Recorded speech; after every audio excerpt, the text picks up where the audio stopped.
Olá pessoal, hoje eu estou aqui para conversar com o moço mais famoso do Brasil, Miguel Oliveira? Miguel Oliveira. Qual a sua idade, Miguel? Tô com 15 anos, pastor. 15 anos, você nasceu quando? Eu nasci dia 12 de abril de 2010. 12 de abril de 2010. Miguel, sua família é grande? Como é que é a sua família? É muito grande, mas entre os que da nossa casa, somos em 2 pais e comigo 4 irmãos, né? Tenho meu pai Marcelo, minha mãe Érica, e o Nicolas, a Nicole e o Nicolas e o Isaac. E comigo sou rapa de taxa de caçula, né? Você é o caçulinha? Sou caçula. Tá. O seu pai é evangélico? Infelizmente não. Você me contou que sua mãe está enferma? Isso. Já que tem quanto tempo? Minha mãe está passando por um processo do câncer, né? Desde 2020, né? Faz alguns 5 anos, né, que ela está passando pelo processo da enfermidade. Mas eu creio que Jesus vai curar. Amém. Seus irmãos são evangélicos? Não, ainda não. Qual a sua referência de igreja? Porque você me contou que começou na Deus e Amor, né? Comecei na Deus e Amor. Claro que todo cristão deve ter a oração, a consagração. E eu me inspiro muito na Deus e Amor. Mas mais na Assembleia de Deus, né? Somos assembleanos. Hoje você é membro da Assembleia de Deus? Sou membro da Assembleia de Deus. Seu pastor é o pastor Marcinho? Pastor Marcinho de Carapicuíba. Grande amigo. Ali é Madureira, né? Madureira. Bispo Samuel Ferreira. Bispo Samuel Ferreira. E o bispo primaz, Manuel Ferreira. Manuel Ferreira. Família boa. Miguel, você se tornou aí uma pessoa extremamente conhecida na internet. E eu fico perguntando como é que um garoto da sua idade, porque você é um garoto, desculpa te chamar de garoto, que eu já sou um velhinho, né? Como é que você arruma, como é que você se sente hoje sendo bombardeado?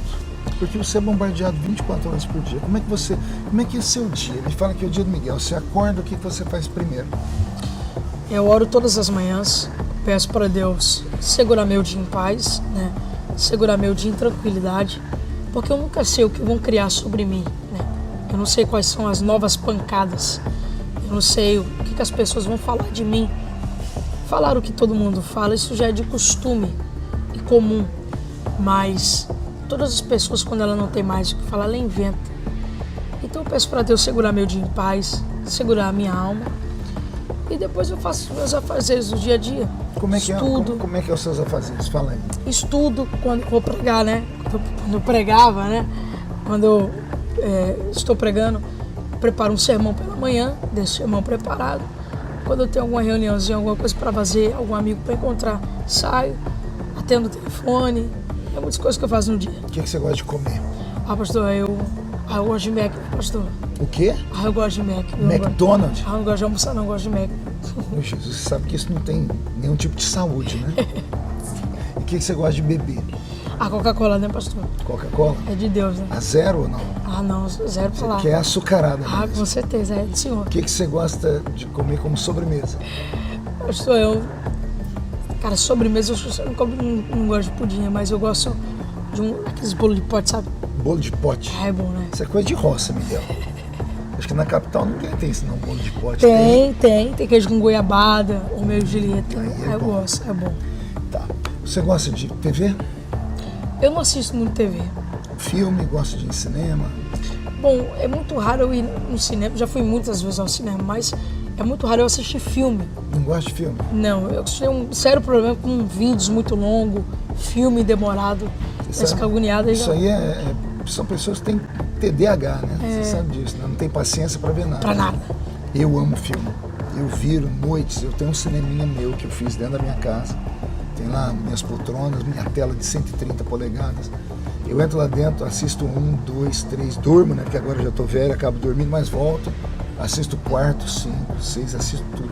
Faz assim, Gabão, faz assim, Gabão. Da Matrix, ó. Achei que ele ia orar por mim e expulsar alguma coisa aqui. Vamos lá, você gosta de ler, Miguel? Eu tenho muito livro em casa. Eu amo ler, tanto que na minha escola eu tenho alguns certificados. Eu, junto com a professora Nádia, na minha escola, eu fazia parte do grupo de leitura da nossa escola, né? Eu fiz parte do Grêmio Estudantil, da Chapa, eu fui representante de sala na minha escola e a gente fazia muitos projetos de leitura. Eu amo ler. Particularmente, toda vez que eu estou viajando, paro em alguma parada, sempre tem um livro lá para vender em postos de inconveniências, eu sempre compro para ler. durante a viagem. Tem alguma matéria que você gosta de ler? Um livro sobre esse assunto? Ficção, leitura, bíblico, devocional? O que você mais gosta? A minha divergência com livros é que eu só tenho a maioria de cunho de aprender, né? Cunho estudantil, digamos assim, e cunho bíblico. A maioria deles são. Eu tenho um livro que eu já li ele mais de 4 vezes. Em Meu Lugar, o que Jesus faria. É um livro de... livro, é muito forte. Eu já li ele umas 4 vezes, por exemplo. E depois de ler, você conseguiu aplicar? Porque esse livro traz um ensinamento forte. Olha, para mim poder suportar essas críticas e não responder ninguém como eu faço, não revidar, não bater em ninguém, as pessoas me criticar e eu simplesmente agir como eu ajo, apanhar em silêncio como Jesus apanhou como um cordeiro, coloquei em prática tudo que o livro dizia. Você tem ciência de que boa parte das críticas que te fazem, elas têm algum tipo de base? Sim. Você tem consciência disso? Com certeza. Você tem consciência de que você errou algumas vezes? Sim, com certeza. Você tem lutado para melhorar? Claro. Eu disse no Assembleano de Valor, se permite, numa entrevista, que eu reconheço os erros que eu cometi e claro que todos eles serão corrigidos, como eu já estou fazendo. E o Senhor, com a ajuda do Senhor, com toda certeza eu vou conseguir corrigir esses erros. Porém, eu entendo que não só erros da minha parte, né? Tem muitas pessoas que erraram no termo passar dos limites, passar dos excessos. Toda base, todo erro, eles consertam, né? Mas tem pessoas que pensam que o meu erro será consertado se matar o meu ministério, matar a minha chamada, né? Tem pessoas que hoje me preferia ver no mundo do que no altar. Isso dói, isso machuca muito. Faz parte da história. Muito. Eu conheço um obreiro pelas cicatrizes que ele carrega e pela sua estante de livros. Sim. Você já me disse que lê bastante e cicatrizes você já está cheio delas. Qual o seu sonho, Miguel? O que você pensa? O que você projeta? Miguel daqui 20 anos, se Jesus não voltar. Quando Miguel tiver 35 anos, o que o Miguel quer? Que Miguel que você quer enxergar lá? Pastor. Miguel solteiro, Miguel casado, Miguel missionário, Miguel empresário, o Miguel polêmico, o Miguel pastor de igreja. Que Miguel que você enxerga? Pastor, eu sempre quis, né, ter uma família. Eu sempre quis ter 4 filhos. 4 filhos? 2 meninos e 2 meninas. Por que 4? Porque o Davi Miranda tinha 4 filhos. Tinha 2 meninas e 2 meninos. Então você se pegando do Davi Miranda. Mas sabe que dos filhos do Davi Miranda tem uns que são meio pancada, né? Eu falo isso com uma brincadeira. Eu tenho muitos amigos, conheço todos os filhos dele. Tem o Daniel. O Danielzinho. O Daniel é o Daniel não é fora, o Daniel é meio fora da casinha. Se estiver assistindo aí, Daniel, não retiro o que eu disse. Eu passei uma vez, uma madrugada, ele me levou lá dentro da sede mundial para conhecer. E ele me contou, né, que ele é muito estudado. O Daniel estudou muito. Né? E quando você estuda muito, sua mente destrava, né? E você acaba ficando meio louquinho. Todo pregador é meio louco, porque lê muito. Então, o Daniel... Você se acha um pouco louco, pastor? Eu me acho muito louco. Eu tô conversando com você aqui, ué. Como é que eu não posso ser louco se eu tô aqui fazendo uma entrevista com o menino mais polêmico do universo hoje, né? Isso é mesmo, pastor. Mas faz parte. Eu acredito assim. Eu sigo a Bíblia. Deus dá oportunidades. Eu tenho uma frase. Vão me criticar agora. Tem uma frase que eu vi num filme. Tô tentando lembrar aqui o nome do filme. O filme do professor Xavier. X-Men. X-Men. O professor Charles Xavier disse assim: não é porque alguém cai no meio do caminho e se perde que ele ficará perdido para sempre. Não é porque uma pessoa cai uma vez que ela nunca mais vai se levantar. É muito forte isso. Né? Então, qual é o segredo? O segredo está na humildade. A humildade precede a honra. Sim. Enquanto a arrogância precede a queda. Se você tiver estrutura para passar por esse momento, em oração, ouvir conselhos de pessoas sérias, porque muita gente vai se aproximar de você. Você me procurou umas 5, 6 vezes, não foi? Sim. Eu falei para você, vai chegar o tempo da gente sentar junto e conversar. Porque eu orei muito, porque a sua situação é única. Deus te deu algo diferente. O diabo te odeia muito. Porque eu sou um homem espiritual. E eu acredito que tudo que você está passando é porque o diabo te odeia. E o diabo não te odeia de graça. Embora o diabo não saiba o futuro, porque ele não é onisciente, o diabo, ele tem a percepção. Porque é o maior de todos os psicólogos. Sim. Ele derrubou o primeiro homem que pisou no mundo. Ele teve a audácia de tentar Jesus no deserto.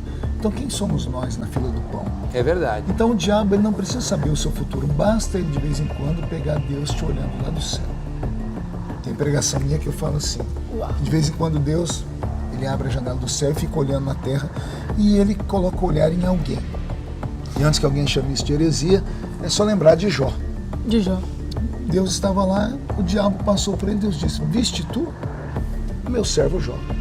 Deus estava olhando para Jó. Então quando o diabo pega Deus olhando para alguém, mesmo não sabendo o que Deus vai fazer, o diabo sabe que essa pessoa pode dar muito trabalho no futuro. Então ele vai fazer de tudo para fazer com que essa pessoa se perca. Então ele vai usar de todas as formas. Às vezes você não precisa de um inimigo externo para te derrubar. O pior inimigo do Miguel não são os sites, não são esse povo bobo de TikTok, que em busca de centavos são miseráveis, porque os cliques são centavos, em busca dos cliques miseráveis, tem que destruir o Miguel, tem que todo dia arrumar uma porcaria. Esse é o maior inimigo do São Luís. O maior inimigo do Miguel, se eu tivesse um espelho aqui, eu ia te mostrar quem é. É o próprio Miguel. O maior inimigo do homem é o homem. A sabedoria é que vai te fazer crescer ou a falta dela vai te destruir. Eu prego aqui em Camboriú há 27 anos.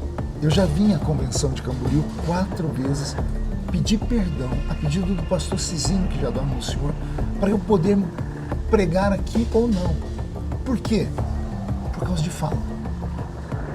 Primeiro eu era muito menino, depois eu falava muito de pastor, depois eu preguei uma coisa que um teólogo do estado achou que era uma heresia. E todas as vezes que aconteceu isso comigo, Miguel, eu não era o único. Tinha outros pregadores que também passavam por esse crivo. Só que o pastor Cizinho me ligava, Marquinho, filhão, não quero deixar você pregar, mas eu quero que você pregue. Você tem condição de vir aqui pedir perdão? Eu falei, o senhor está mandando, o senhor não pede, o senhor é meu pai, eu vou. Sério, meu filho, sério. Ele falava, poxa, você é o único, porque os outros não querem vir. Porque dizem que não precisam, porque já estão assim, assado. Então, a manutenção de um ministério está na humildade. Ontem eu te dei 3 conselhos. E eu deixei referendado no final. Se você ouvir esses conselhos, você pode ter um futuro brilhante. Se você não ouvir, não só os meus conselhos, mas conselhos de outras pessoas, tenho certeza que o que não te falta agora é conselho. Com certeza. É todo mundo te dando conselho. Mas a decisão é sua. Se você ouvir os conselhos, você pode ter um ministério lindo e imenso pela frente. Porque, como é que eu posso afirmar isso? Eu já tive a sua idade. Você nunca teve a minha. Então eu enxergo com outro olhar, entendeu? Então o segredo da sua vitória, Miguel, está em você. Está em você agora pensar um pouquinho, refletir.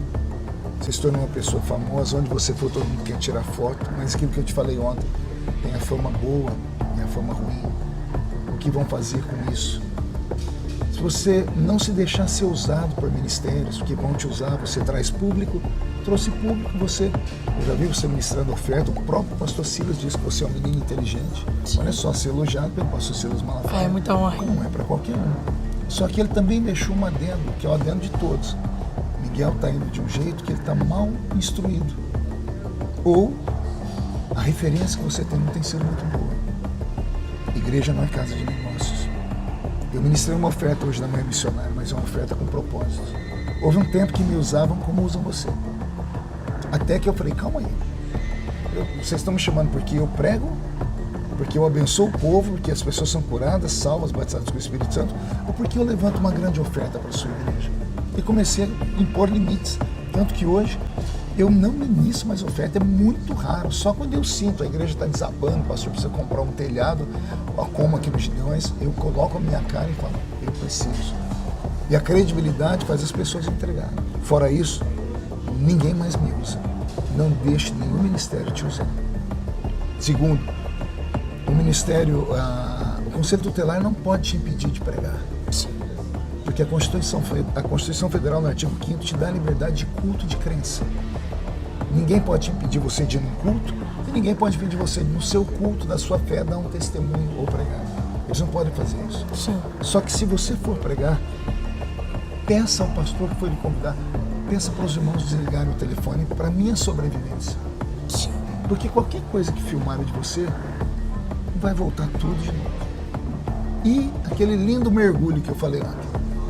mergulhar é você se esconder por um tempo. Alguém vai falar, isso é covardia? Não, não é covardia. O que você prefere, ser um herói morto ou um covarde vivo? É uma pergunta filosófica. Eu sei que o pessoal que assiste aqueles filmes de faroeste, não, eu prefiro ser um herói morto. Pois eu sou mais realista, eu prefiro ser um covarde vivo. Porque hoje eu não tenho estrutura para enfrentar o leão, o inimigo. E se eu recuar e tiver um tempo, e Deus me der novas estratégias, e eu crescer, e eu criar novas formas, me fortalecer, eu vou poder enfrentar o inimigo amanhã. Sim. Faça isso, seu futuro vai ser lindo. Então, pergunto novamente, o que o Miguel pensa para daqui a 20 anos? Bom, talvez eu venha estar casado, com uma família, reestruturado. E críticas nunca vou parar. Mas... Eu quero saber só você, o que você quer sonhar? Esquece os críticos agora. Esquece ser o que? Você sonha em ser no ministério, ser pastor, ser um eu queria ser um pastor. Pastor de igreja? Eu queria ser um pastor de igreja. Você acha que você vai ser um pastor bravo ou um pastor legal? Você é um calminho, né? Calminho? Legalzinho. Não, você errar comigo vai tomar perra. Vai. E se você começar a falar para ele, the king, the power, nada disso. Eu vou perder o ministério. Vamos lá, última pergunta para a gente terminar. Você está bem aqui dentro, no coração? Pastor, todo dia eu sou ferido. Todo dia tem uma casquinha que tem uma ferida. As pessoas vão lá e tiram essa casquinha e volta a sangrar. E Deus volta e sara essa casca até cicatrizar. Eu sinto que hoje está cicatrizando.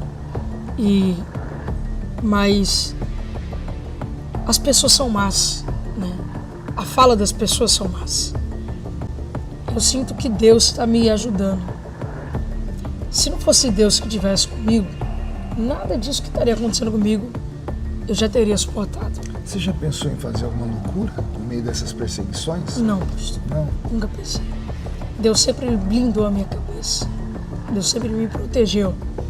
É claro que o diabo sempre fala, para de pregar, exclui o Instagram. Só que eu não posso jamais enterrar os dons que Deus me deu. Eu sei que eu sou em Deus. Ele é um falso profeta. Não há uma sequer. Coisas que Deus me usou ou deixou de me usar, que eu me arrependi. Mas o ser humano, ele é mau. Ele é muito mau. Mas Deus blindou a minha cabeça e tem blindado meu coração. Para você ver, olha só. Deus já te usou muito para falar em profecia com muitas pessoas, não foi? Sim. Onde estão essas pessoas para quem Deus usou Miguel? Que agora é na hora de você dar um testemunho. Poxa, Deus usou ele e aconteceu. Por que vocês não fazem isso? Quantas pessoas Miguel já pregou e Deus usou? Por favor, se você tem um testemunho para contar acerca do Miguel, não tenha vergonha não, defenda. Porque senão, quem cala consente. Então, às vezes é preciso ter coragem, falar assim, olha, eu sou fulano de tal, estava na igreja tal, Deus usou Miguel e aconteceu. Porque isso vai ajudando as pessoas a entenderem que Deus ainda usa. Às vezes o profeta, ele extrapola os limites. É da natureza do profeta. Por isso que a Bíblia manda julgar a profecia. Não, profeta. Por quê? Existem 3 formas de você entregar uma mensagem. Tem a maneira mais extravagante de todas, que é a maneira do Miguel, que faz uma performance, tudo. Eu chamo isso de criatividade profética, né? Existe a mesma maneira do Miguel chegar e falar assim, ó, assim diz o Senhor, maneira branda. Ou nem dizer, irmão, eu vi isso, vi aquilo, aqui no cantinho sem ter que ser público. Ou o profeta pode nem entregar, porque é de foro íntimo dele. Depois ele vai se acertar com Deus. Então, existem várias formas. Se eu puder te dar um conselho, escolha a forma mais branda e foque na palavra, porque o que fica é a palavra. Eu prego há 33 anos. Jesus já me usou em revelação? Já me usou em dons? Já. Ontem o Senhor me deu interpretação da língua estranha de um africano. Ele me usa em dons. Mas o maior dom que eu tenho é a palavra. Porque a palavra é insubstituível.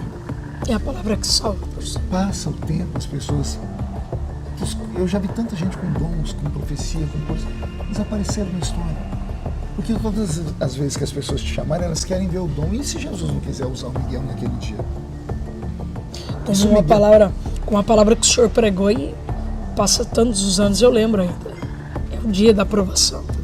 É uma palavra que eu lembro de cor. Olha, não teve cura nesse dia, não teve, foi só a palavra. A palavra. Então, firme-se na palavra, quer ser um pastor, né? Estude a palavra, faça um curso básico de teologia, depois um curso médio, depois faça um bacharelado, faça um mestrado, um doutorado, porque essa é a sua área. Então, estude. Tire os vícios, você já viu tudo que é ruim. Então, você já percebeu que você veio com uma escola que o povo não aceita. Que é a escola da extravagância, essas coisas. Então, você pode se reorganizar. E assim fazendo, Deus vai te dar um mistério lindo. Você tem um amigo aqui, você tem Mais que um amigo, né? Um pai. Obrigado por me chamar de pai, então eu posso puxar a orelha de vez em quando. Ah, com certeza aqui, ó. Vou puxar, porque agora o pessoal vai falar, pastor Marco, tá? Eu não, quem sou eu para ser seu professor? Eu nem tenho tempo para isso. Mas o que você precisar, pode me ligar. Tá? Você tem meu telefone, você tem minhas redes sociais, você tem o meu coração acima de tudo. Agora, nunca deixe a noiva se apaixonar por você. A noiva é a igreja. Lembre que a noiva tem um noivo, que é Jesus. Nunca explore a noiva, porque a noiva tem um noivo. E lembre que um dia nós vamos ter que dar conta de tudo isso. Fazendo isso, seu futuro vai ser brilhante. Falou, Miguel. Aí. Miguel Oliveira, Deus te abençoe. E eu conclamo você do Brasil que assistiu aqui pacientemente, ore pela vida dele. O senhor que é pastor mais velho, quiser depois falar com o Miguel, tenho certeza que ele vai te ouvir. É um menino humilde, tá bom? Tamo juntos. Valeu, Brasil.